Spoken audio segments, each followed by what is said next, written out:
Hello and welcome to the Intentional Soul, the home for the highly functioning spiritual types out in the world. It is here that we look at the world and ourselves through the lens of higher consciousness, connecting deeply to who and what we really are. Now, my name is Tom Ross, spiritual teacher, healer, spiritual nonconformist, and I am your host for these conversations. On the Intentional Soul, we hear not only from me, but from people who are living intentionally, openly, and authentically in their world. We'll hear their stories of personal transformation while sharing best practices and tactics to help you get the most out of this game called life. Now, nothing is off limits as we seek to expand ourselves and our awareness and live, ultimately, our most authentic lives. Let's dive in. All right, with us today is Jeanne Omlor, who is a certified business strategist and an online business coach who serves really the smart go-getters of the world. Jeanne is a natural-born motivator, encourager, and strategist, and she's here to help her clients operate at their ultimate potential. She helps people maximize profits while being the visionary that they're destined to be. And she infuses her ICF Accreditation from intelligent leadership into all of her trainings so that her clients prosper and fulfill their ultimate potential while being leaders in their business and lives. Jeanne, thank you so much for joining us here on The Intentional Soul. Oh, it's a pleasure to be here. Thank you so much, Thomas. Jeanne, would you mind telling us, because you have an inspiring story of transformation of your own, would you mind telling us a little bit about yourself and your background? Sure. I'll keep it, the cliff notes. I started as a fashion designer, actually. Then I was an actress for many, many years while I did a bunch of other things, of course. I lived in different countries. I grew up in Australia. I lived in Paris for 6 years. I worked in Vienna. I moved to New York to be, a full-time actress, which was never full-time, actually. And I ended up by accident becoming a recruiter for Wall Street and became quite a good recruiter for Wall Street, hiring top Wall Street people, which was kind of by accident while I was doing my acting. And then I was also making films. And I became a coach 12 years ago. I had newly become a solo parent of 2 daughters in New York City. And I thought, okay, what can I do? And I thought I've got to do something that I can do at home and I'm good at. And I thought I've always been pretty good at like coaching people informally. And I thought, okay, I think that's it. And I became a coach and I got certified at night while my kids were sleeping and started getting clients while I was in my pajamas in different parts of the world by just referrals at first. And I kept going and I was coaching. I was business and life coach. I was coaching all sorts of businesses and CEOs. And then I became an executive leadership coach. And actually my coach was the coach that used to be Steve Jobs. And then that happened. And then went through a pretty nasty divorce and got to move from New York. And then I became, got into deep debt. And at 54 years old 4 years ago. I thought, what am I doing? I was failing. I thought my girls are going to see this at some point because, you can live on credit and you eat well and you have a nice place to live and they won't know. And I thought they're going to know. I thought I need to, and I woke up one morning and I thought, if not now, when? Because I always thought when I get online and somewhere in my brain, that kernel in your brain where you hear stuff, listen to that. Somewhere in my brain, I knew I was going to be $1 million coach. Okay. And it wasn't just about being $1 million coach. It's what that means, that you're helping people and you're in the top level of coaches. I thought I'm really good at what I do. Why am I not there? I thought, well, I got to get online. Now, I didn't know anything about online, but I just found a 10K program and plonked down 10K on 3 different credit cards and the rest is history. That's amazing. So you had a breadth of experience in coaching, a divorce and a subsequent breakdown, and then essentially was it a reinvention that you would describe like 4 years ago? Like what Yes. was the? It was because offline is very different from online. Now I was coaching all sorts of businesses and CEOs, and I was doing group coaching as an executive leadership coach. When I went online, it's a different way of operating because you're not out networking. And that is actually networking's great if you're looking for like high-end collaborations and stuff like that. But it's really not a good solution for like coaches and consultants and online service providers. They should be online. And I didn't know about online marketing at all 4 years ago. And I knew that I needed to learn for years, but I never did because I was kind of fine offline. So I thought, well, I need to just learn a whole new way of working. whole new way of working. So I was hardly even on social media. I had Facebook just to text my friends in Australia. And I thought, well, I had to undertake this whole, when you take a chunk and you're like, oh, that is going to be all this learning. So I took a deep breath and I started that process, and I got online and I realized that coaches really need help. So I started focusing on coaches, consultants, and certain online service providers. There's certain ones that my organic marketing works with. And I cracked the code on this in about 8 weeks. I got no clients for 8 weeks. On the 8th week, I started getting clients and I thought, okay, I have it. And then people started saying, how are you doing that? I want to work with you. And I got to $1 million in 17 months without ads. Very simply, very simple. No ads, no funnels, no tech. I didn't even redo my website. I didn't have time. Amazing. I was so getting clients that it still had stuff about executive coaching on there. Now I still do like very high end stuff like that, but it's not something I put on my website because it's not my main market. And people just started working with me and I started getting testimonials, and we have a testimonial page that's like, 50 feet long now after 4 years. It's the most impressive thing that I've seen in terms of like web presence. The amount of testimonials we have it's incredible. Thank you. Thank you. And we actually lost about 70 of them when we moved the page. And it was so hard to go sift through them all that we just said, oh, let's leave it, because we would have to sift through and see which ones. And my team was like, that's going to take us. So I said, okay, forget it. We have so many anyway. So we actually had more. And then I just kept going. And, I tested ads because I want to test everything. And I'm always testing. We actually came up with some new AI training. So we are always testing everything and simplifying it for our clients, because I'm not good at tech. And I thought, I'm not good at tech and I don't want to create funnels and I just want to be able to go out simply and talk to people and get clients. And that's what I teach.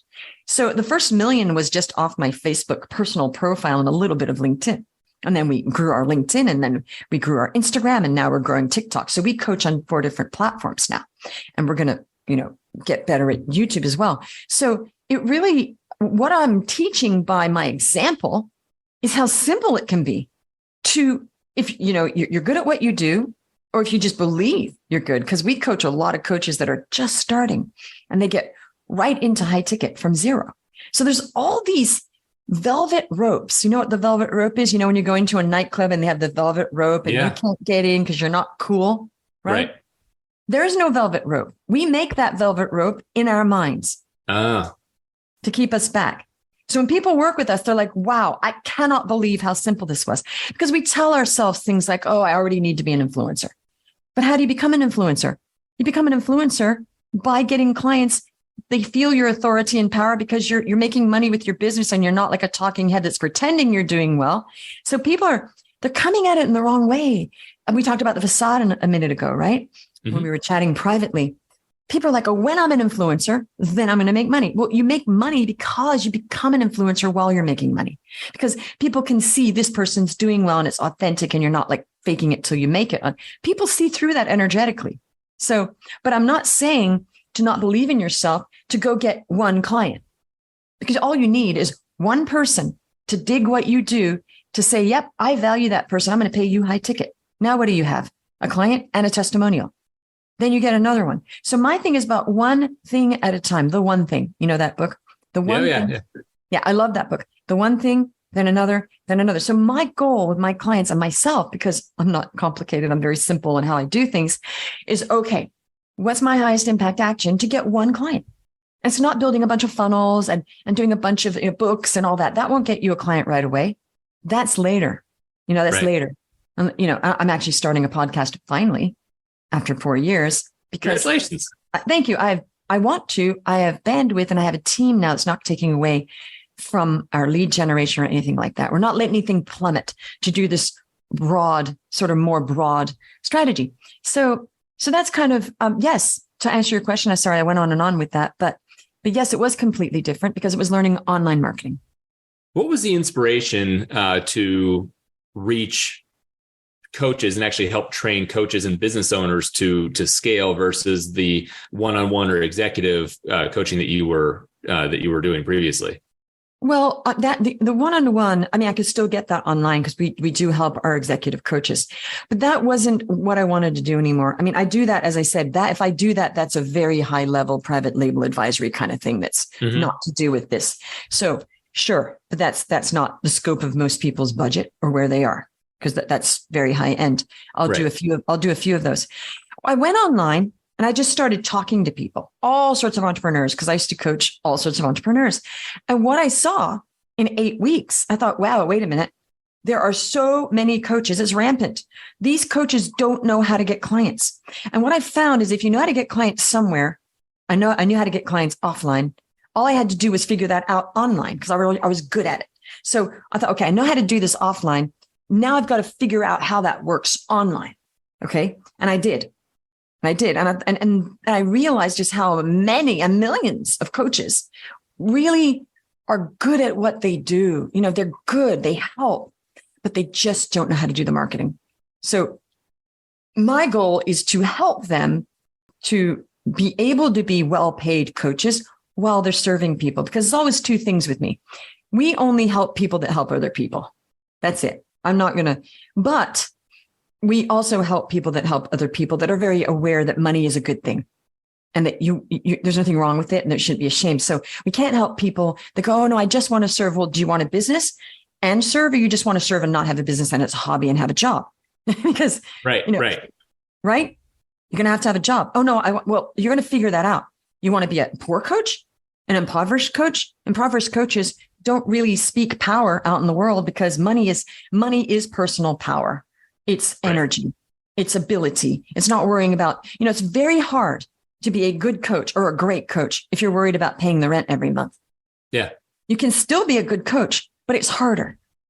And it's harder to feel in alignment, right?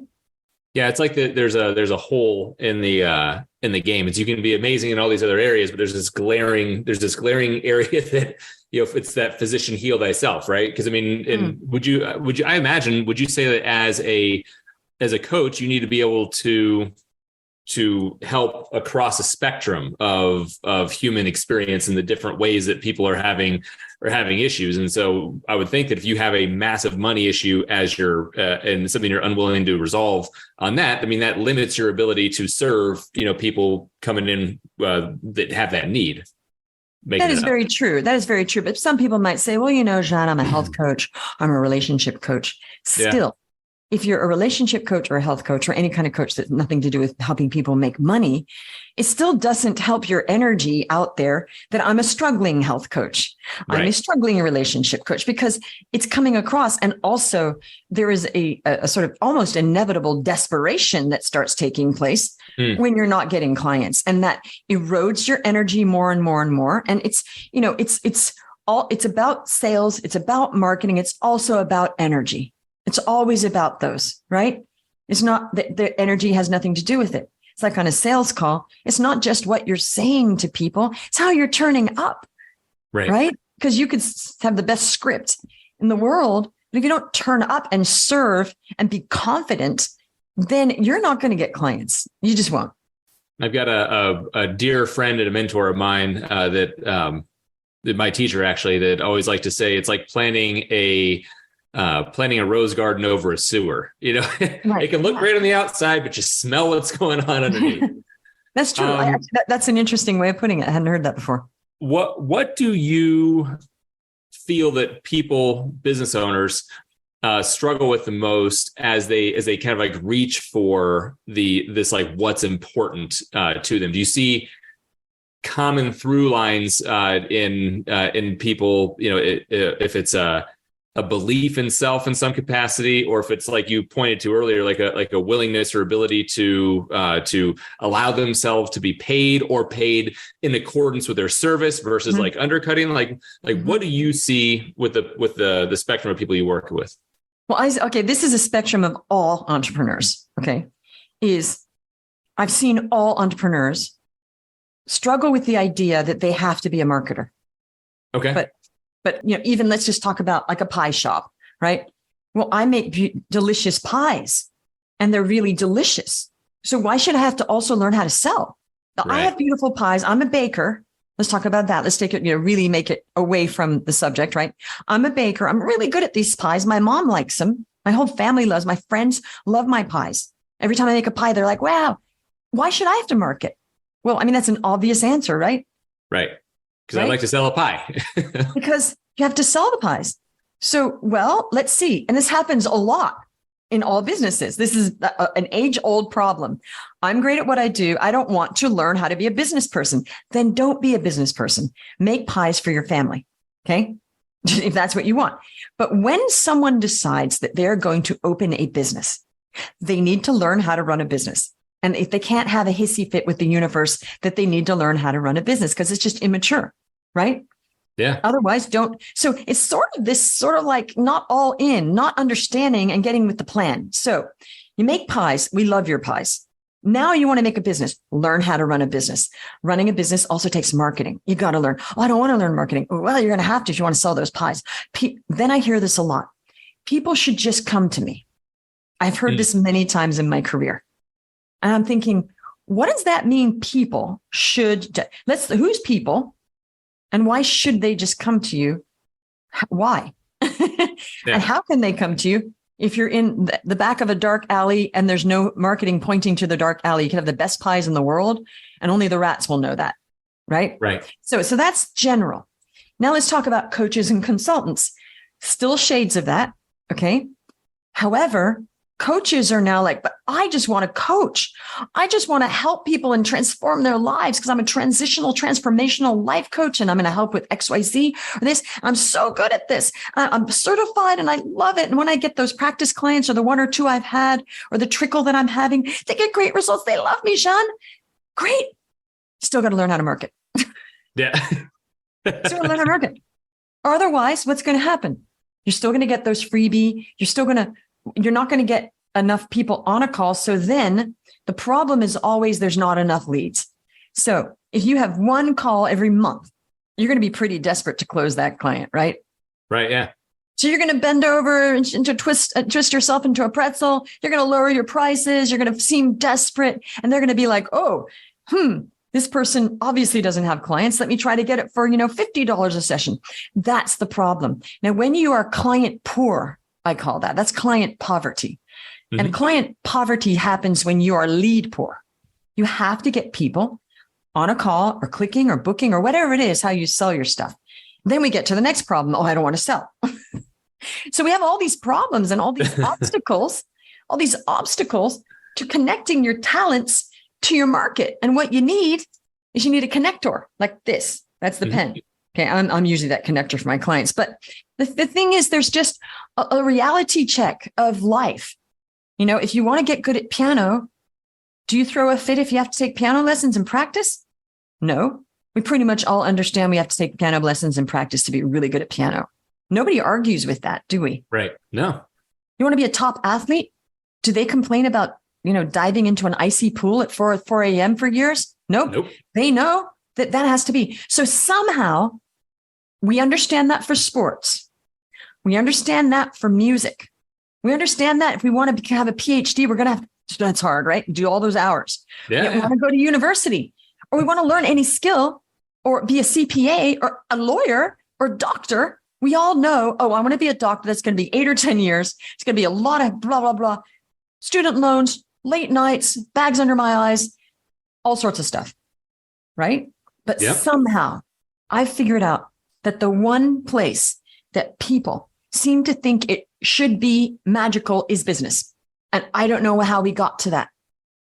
It is fascinating. Absolutely. My hallucination is that these other examples that we describe, there's a long history that practitioners have of that discipline of work, result, learn, result.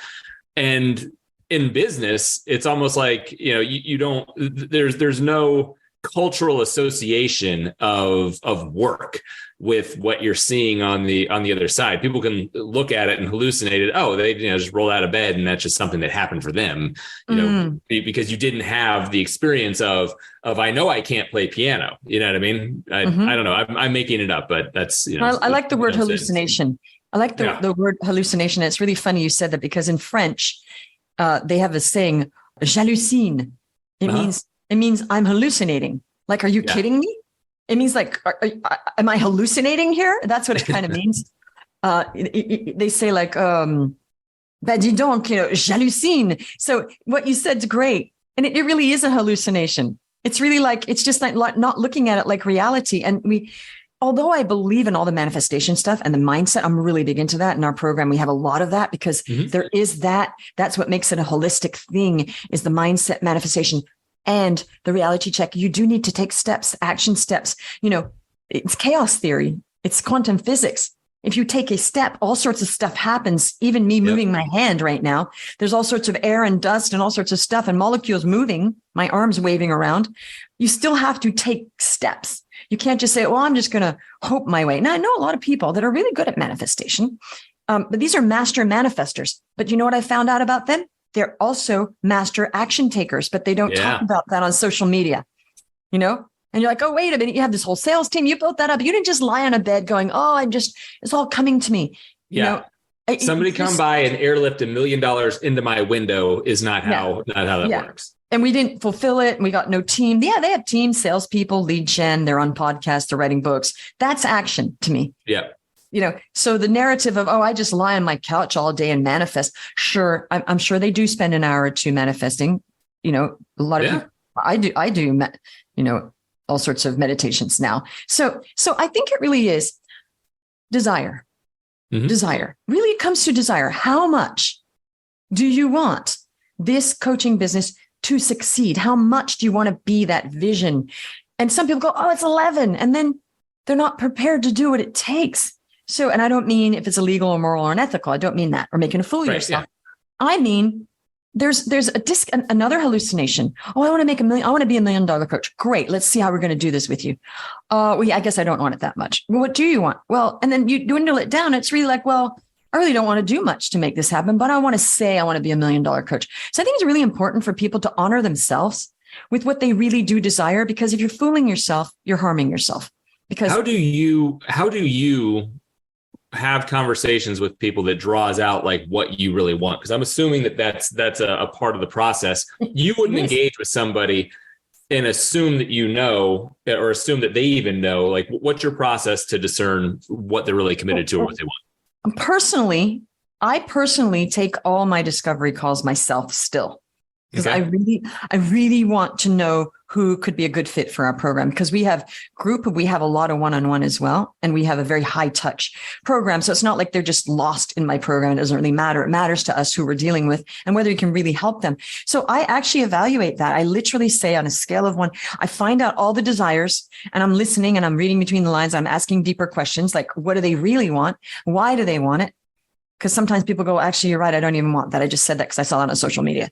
I don't really want a Lamborghini. I don't care about I don't care about a Lamborghini myself. It seems like everybody wants a Lamborghini. I don't know why, but some people do.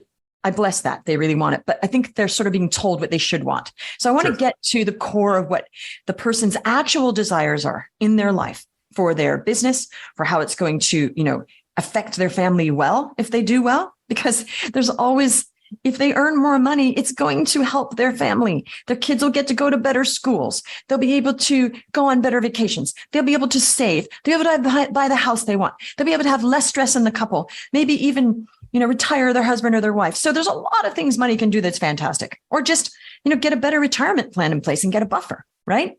So to get that deep desire, then we know, what do you really want? Now let's see if we can help you get that. But I also ask, on a scale of 1 to 10, how much do you want that? If they say a 5, that's neutral. I can't work with that person. That's a neutral. 5 is like, well, and one person actually said, I really want to make $1 million. She's all excited. I said, okay, how much do you want? She goes, 5.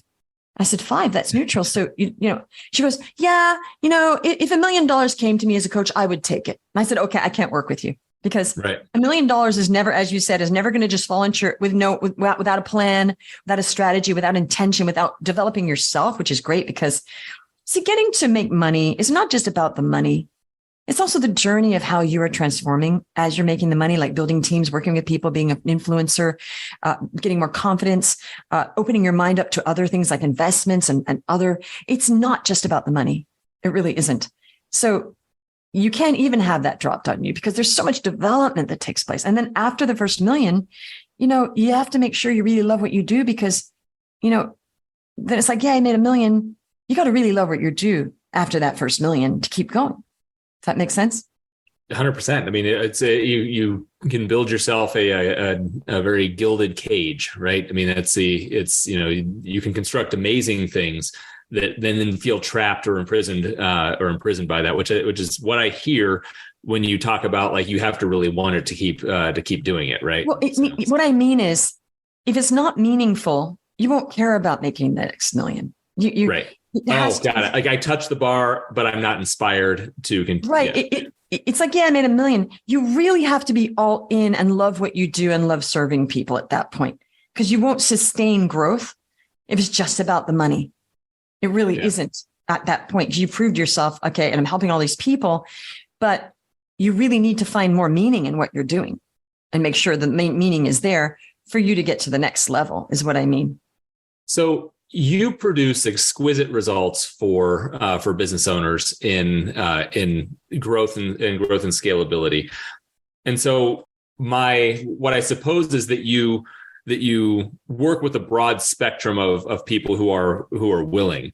Within that spectrum, how many people are, it's really just about nuts and bolts, practical, tactical, and then they just act and they get the results, versus people that are going through some kind of transformative process, in a personal development process to put them in a position to then be able to do it? Because I bet you probably, based on what I know of your business, you probably work that entire spectrum of human, or is it only people who are interested in the development side?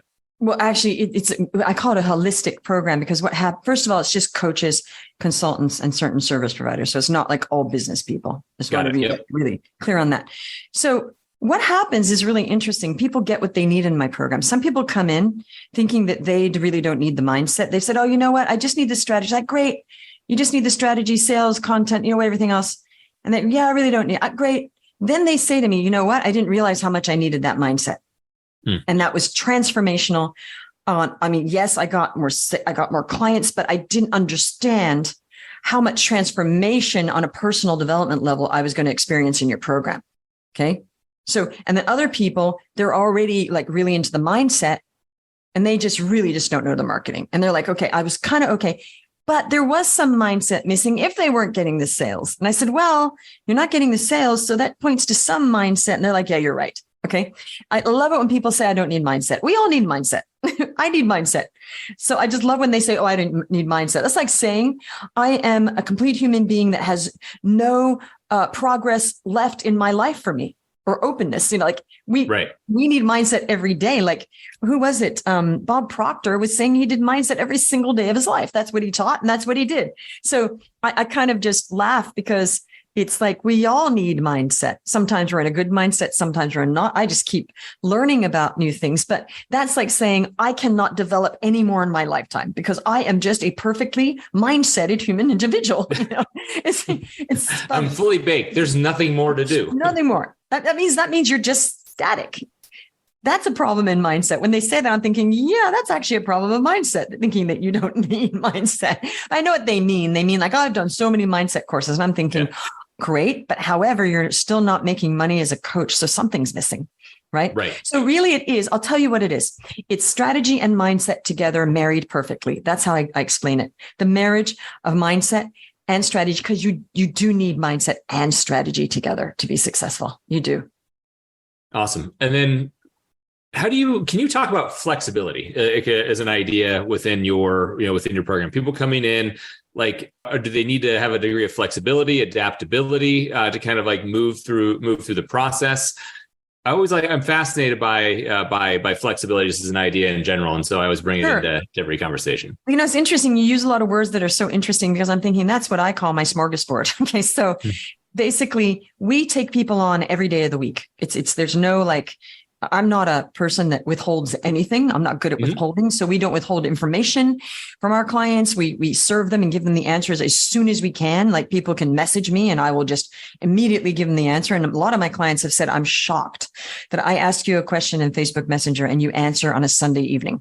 So my thing is not to waste a minute of people's time, because I value time more than anything in this life, except for love and human relationships. I mean, apart from that, time, you can't get time back. So why would I waste my clients' time? As soon as they're in, it's like, let's just get you the information, the coaching you need. So it's a smorgasbord in the sense that we have different group calls and we have, one-on-one as needed. And people come in and people are, they're smart. They know what they need. They know they got to turn up to that mindset call if they're needing it that week, or maybe they need sales help. They'll turn up to the sales clinic. We teach heart-based sales, or they need more content help. So they're going to figure out, or they go to my, strategy call. People figure out what they need. They know what to ask questions for. But we also do have a lot of accountability for people that aren't aware or hiding or whatever. So it's very flexible. Actually, I call it like a custom-made program in a way. There's certain things that are there, but really it's like a smorgasbord. You take what you want from the table. If you need something else, say, hey, can I have another piece of chocolate cake? We're like, sure. That would be like maybe another one-on-one session. So it really is, I call it a smorgasbord in the sense like it's not strict and you go in and it is flexible. What do you need? I have a lot of people that also work full time. So we work out how that's going to work for them as well. Roger that. Based on your online and based on what you're describing, I'm assuming that lone wolf is not in your vernacular. It's probably not how you're wired. So would you talk a little bit about the power of support and the power of groups in your own story, or maybe you were a lone wolf in your own story, and obviously in what you've built? Okay, I'm laughing because I was a lone wolf. I was a complete outlier, and I almost, some people that are outliers, there's this sort of unrecognized attachment or something to that identity. Do you know what I mean?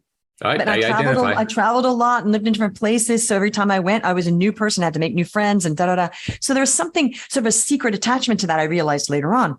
But at one point, I don't think being an outlier is a good thing. You want to be in a community, right? Okay. And so I'm in a lot of communities myself now for various things online and some offline ones as well, like my church. That's a community. So I believe that there is a place that we all have to be in a community, because when they say I'm a self-made millionaire, that's not true. I'm not a self-made millionaire. I became a millionaire because I had clients and I had a team. Right. That's why. So that's ridiculous when they say self-made. There's no such thing as a self-made millionaire. You're selling to people. There's advisors, there's coaches. That is really a misnomer. Okay. As far as, but I do believe that you really do have to be an individual. And so if that means lone wolf, great. But I think you need to have both, because it's one thing being in a community. It's another thing always being a follower. You also want to be a leader, and leaders are lone wolves in a way, even though they're connected to community. So you're in the community, but then you're standing out as the leader. If you want to call it a lone wolf, go ahead. People probably would see me as a lone wolf just because I'm not the average, 58-year-old, or I was a 54-year-old solo parent with 2 kids, deep debt, that decided she was going to make it on the internet and became a millionaire in 17 months. And it wasn't like it was prescribed. I just did the work and it happened. It wasn't like, okay, here's my goal. 17 months, I'm going to become a millionaire. That wasn't, right. It was just, I did the work and it happened by progress. And I had my head down the whole time. My head was not up looking around. I was just down, do the work to the point I got to $1 million. I didn't even realize it. I was like, wait a minute, looking at my books. I literally had to pinch myself. I thought, wait a minute, did I just get to, wait, no, I was at $1 million and I hadn't realized it for a couple months. I was like, wait, I'm just going to do my numbers again. You should always know your numbers, folks. And I thought, wait a minute. Yeah. I did it. I thought, hang on. Did you give yourself the grace to celebrate yourself, at least when you found out? Okay. Oh, I did. I told my daughters, celebration, because, you really do need to celebrate. And I looked at it again and again and again. I had to pinch myself. I thought, what? I just, bank accounts, everything. I looked at it all. I thought, oh my gosh. So it wasn't like I'm like saying, it's the thing. You're not looking around saying, how am I doing? How am I doing? I just got a ding there. Sorry. It's not about how am I doing, Mom. Yeah. It's the head down, just doing your work. And then things happen and you're creating momentum, creating impact. And then I put my head up and I thought, oh, wait a minute, where am I actually? Yeah.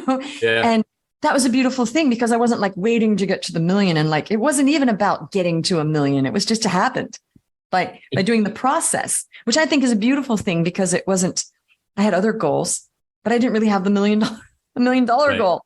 It was so funny. I now have a goal of 10 million. Now I got a goal. That's exciting. Yeah. I'm at about almost 3. I'm pretty open about where I am in my earnings. I'm not exactly sure of that number, somewhere near 3. So I think it's important.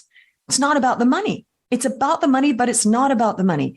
It is about showing people what's possible and inspiring them. And if some old lady like me, who's 58, can do this, pretty much, I think anyone can do it. I feel like if I can do it, anyone, because I'm not techie, I'm not brilliant in any real way. I just said, you know what? I'm going to do this and I'm going to figure it out. I'm terrible at tech. I couldn't even use Zoom when I got online. One of my colleagues had to show me he sent me a loom showing me how to use Zoom. He said, you are the worst, most untechy person I've ever met in my life. I tell no lie. That is the truth. Well, see, that gives me hope. I'm like, yes. oh, it's possible. It's all possible. It is all possible. And literally, I said to somebody, I said, I should have my t-shirt printed on me. Least likely person to succeed. Yeah, I doubt it. There's nothing about you which vibes least likely person to succeed. Online. There you go. Okay. Fair enough. Because I was hardly understand. I'm like that very late adopter. I didn't even know how to use a computer till I was 32. Like literally, yeah. I was like a very artsy sort of, herbal kind of person, right? Mm-hmm. And very artistic. So if you knew my background of being very artistic and bohemian, and it was, all analog, that, when I was living in Paris, I was living in a room that had a mattress, a chair, and one of my friends had to buy me a radiator, one of those plug-in radiators, because I was freezing because it was on the attic. I was looking at the Church of Saint-Sulpice, and my kitchen had no running water, and the kitchen was also my closet. So, and the only electronic I had was an answering machine. Remember the answering machines where they'd have to call? Oh yeah, yeah. That was my one piece of equipment. So yep. I didn't even know how to use a computer. So when I say that I'm behind with tech, I'm behind with tech. I've really caught up in the last, since I was, 32 when I started to learn how to use a computer. One of my friends showed me and I was like, this is so complicated. He's like, you're so bad. So I'm telling you all this and your listeners, because I want them to realize I'm not great at tech. I'm not a tech person. I didn't work as a tech executive and I don't know how to do funnels. And I was broke, single mom, I was terrible at sales. When I had my first coach, she used to say the word marketing and I used to almost want to I was nauseous. So I've come from nowhere to become a marketer, learn how to sell, be a good coach, learn certain systems to use. Like I do know how to log into stuff now and my team does the rest. Yeah. But it's possible. So I think the message is, I invite people to stop saying, I can't do that. That's all. Love it. And so that dovetails nicely into a final question here. And that is, let's say you have somebody who is on the fringe. They're in the position. Something's kind of calling them. It's that, like you mentioned at the beginning, the kernel in the back of your head. Something's calling them. They're scared. What would you tell somebody? What would you share with them that's longing to take a risk, to be more of who they are, to step into to the unknown, but they're afraid? What do you have to share with that person? Well, first of all, I just share everyone's scared. We're all scared.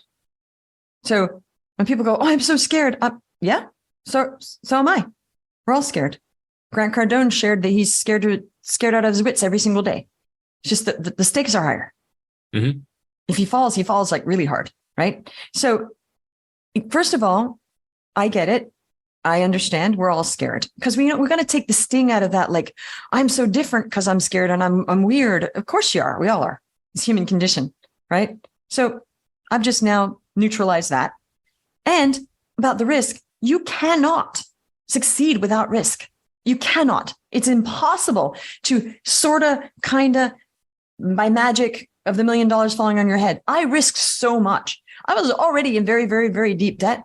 And I thought, I need to get online. And my voice in my head said, if not now, when? When? You're 54. When's that going to happen, Jeanne? 60. And I thought, oh my goodness, a reality check. It really shocked me I thought, okay, this is going to be hard. I'm going to get out of bed and I'm going to go start looking for any program. And I found one that was 10K because you really need to pay 10K to get any kind of, support. It wasn't even that good, but it taught me what not to do because ours has so much more support, but that's an aside. And you need to take risks. you need to, stop saying, oh, I can't do that. Oh, I can't afford that. Because all that's doing is just really prolonging the existing condition, which is, what is your existing condition? I don't know what that is, folks, but look at it. I want to be a coach. I want to be whatever it is you're doing. It's not working. No new information is coming in. It wasn't Einstein that said that, but that's the definition of a crazy person, is something happening when no new information, doing the same things over and over and over. It's not going to get any better. It's like a synapses in your brain. It's the rut. It's never going to, you have to have a pattern disrupt. So you need a pattern disrupt. You need to find someone who can help you, some coach, someone that can help you, who's done it before, and then go through. Don't go then, I can't afford that. I don't, because then you're going way back into your hole. Like, some people, they get enough bravery to get on a call and try to get help. And then, they see what's possible.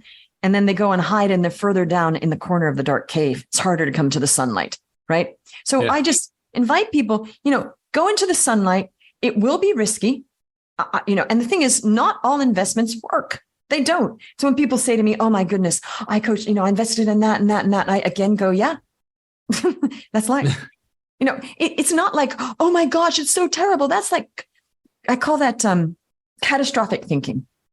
Oh my gosh, I did this and it didn't work, Sean. I know. We all do that. You're scared. I know. And I think it's really neutralizing all these normal things that people think are abnormal about them. It's, I have paid a lot of money with various coaches and blah, blah, blah. And some you win, some you lose. But in the end, all the investment I've won because I am where I am. Right. But people don't see it that way. They're like, everything must work exactly how I want it to be, or it's a failure. And that's just not true. Yeah, because it means something about myself if it doesn't, right? Right. But you know what they say, you fail, you succeed, or you learn, right? Right. You're learning. Absolutely. Well, Jeanne Omlor, thank you so much for sharing your wisdom, spending time with us today. What's the best way for people listening to reach you? Well, if you could put that link with all my reviews on my website, that would be great. Also, my name, I'm all over. My name, if you're on LinkedIn, just look up my name on LinkedIn. They'll see the spelling. Instagram, same. Facebook, the same. You got my website. It's pretty much everything you need. Awesome. Thank you so much for spending time with us today. And if you don't mind, I would love to stay connected going forward. Oh, I'd love that. It was so lovely to meet you. Thank you. All right, this has been another episode of the Intentional Soul Podcast. Thank you so much for joining us today. Remember to leave a 5-star review if you found this content of value. And as always, I'm your host, Tom Ross, Master Practitioner of the Advanced Rapid Enlightenment Process and Rapid Enlightenment Process developed by Matthew Ferry. You can reach me at tom@tomrosstalks.com, and the website to engage and be a part of any classes, trainings, or sessions I have going on is www.tomrosstalks.com. Until next time, peace.